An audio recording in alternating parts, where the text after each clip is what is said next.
This is one of the most technical products that somebody could design within the footwear industry. This is a K2 ski boot, except it has to meet an ISO 9523 standard, which is very specific for a type of binding and ski touring style.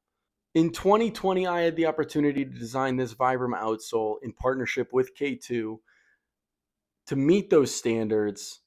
And I want to show you how we approach that process and some of the key learnings and tips if you are designing a technical outsole that you can implement into your product creation process. The ISO standard pretty much outlines basic dimensions that you have to follow. So that can be the length of the product, the width of the product in certain areas, the lug heights, the spacing between the lugs, and other certain attributes. It has to meet those requirements at a foundational level. And so, I know designers and creatives love to just go buck wild and fucking draw a bunch of lines that look really pretty. But if you're restricted and you had handcuffs on certain, probably 25 to 30% of the overall feel of it, there's limiting things that you can do. And that is where the fun happens, or at least in my opinion, the fun can happen. One of the zones that's very specific is the forefoot. The lugs or the tread pattern, different geometries that have to kind of not aligned, but kind of be in sync with one another, can only have X parameter spacing between each of the lugs. So they have to be super condensed. So especially in the forefoot, the standard indicates that there's only, I think it's like 8 or 10 millimeters of space between each of the lugs or the tread pattern geometries themselves.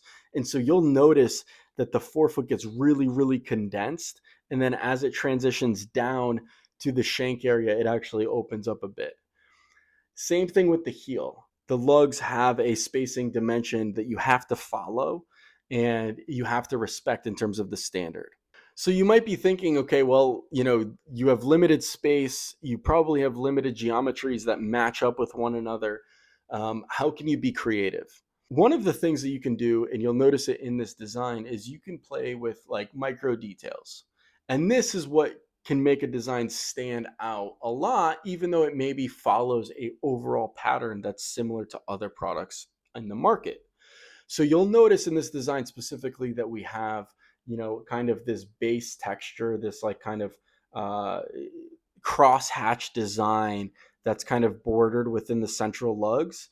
And then you'll have these vertical lines that are kind of accenting the perimeter kind of flow of the larger lugs that transition from the lateral side in the forefoot all the way down to the shank area. Also, one of the things that elevated designers will do is that they'll add these micro details into the geometries of tread pattern themselves. So you'll notice that we have, not only channels like an X channel through the central lugs, but we also have these kind of rhombus shapes or rectangular shaped notches into the perimeter lugs.